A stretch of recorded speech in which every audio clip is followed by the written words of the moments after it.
ఇది మంత్రాజ్ weaker section colony. గతంలో మన జిహెచ్ఎంసీ వీకర్ సెక్షన్లలో మినరల్ వాటర్ ప్లాంట్లు పెట్టడం జరిగింది. దాంట్లో సందర్భంగా దీనికి కరెంటు, మోటారు అన్ని కూడా ఫిట్ అయినాయి. 6:30 to 7:30 ఇట్లా ఈవినింగ్ కూడా వాటర్ నడిచేది. గత 4-5 సంవత్సరాల నుంచి ఇవన్నీ కూడా డమ్మీ చేపించేసారు. ఇప్పుడు నీళ్ల కరువు వచ్చింది. వీకర్ సెక్షన్లోనేమో బోర్లు ఉంటలేవు. ఈ కామన్ బోర్లు ఏమో డమ్మీ చేసేసారు. అది మొత్తం 10 చేసారు. దీంట్లో ఫుల్ వాటర్ ఉన్నది.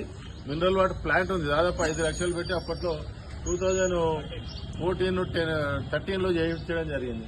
తర్వాత దాన్ని 16లో బ్లాక్ చేయడం జరిగింది. ఇప్పుడు ఇలాంటివి జరిగితే ఈ వీకర్ సెక్షన్ లాంటి కాలనీలలో ఇండివిజువల్ బోర్లు లేని కాడ మంచి నడుస్తుంది. ఇప్పుడు జిహెచ్ఎంసీ ఎంఎంసీ అయింది. ఎంఎంసీ వాళ్ళు ఇమీడియట్ గా ఇలాంటి రిపేరింగ్లు చేస్తే సగం కరువు పోతుంది. చాలా మందికి వాటర్ ప్రాబ్లం అయిపోయింది. ఎరేనియా అని చెప్పేసో మనకి నీళ్ళ కింద గ్రౌండ్ వాటర్ లేకపోవడము ఇవన్నీ కూడా ఇబ్బందులు అయితేనే ఇమీడియట్ గా మంచిరాజ్ వీకర్ సెక్షన్ ఇది అధికారులంతా కూడా ఎంఎంసీ, హెచ్ఎండ్డబ్ల్యూఎస్ 2 కోఆర్డినేట్ చేసి ఇమీడియట్ గా పనులు అవుతాయి. ఇలాంటి చిన్న చిన్న పనులు చేస్తే 50,000 1,00,000 రూపాయలు ఖర్చు అయ్యే పనులతోటి చాలా మంది రిలీఫ్ అవుతారు. ఏదో కొత్త బోర్లు వేయాల్సిన పని ఉన్న బోర్ని రిపేరింగ్ చేస్తే చాలా. ఈ వీకర్ సెక్షన్ లో హ్యాండ్ పంపులు ఒక 5 ఉన్నాయి, పవర్ బోర్లు 3 ఉన్నాయి. అన్నిటికీ డమ్మే అయ్యాయి.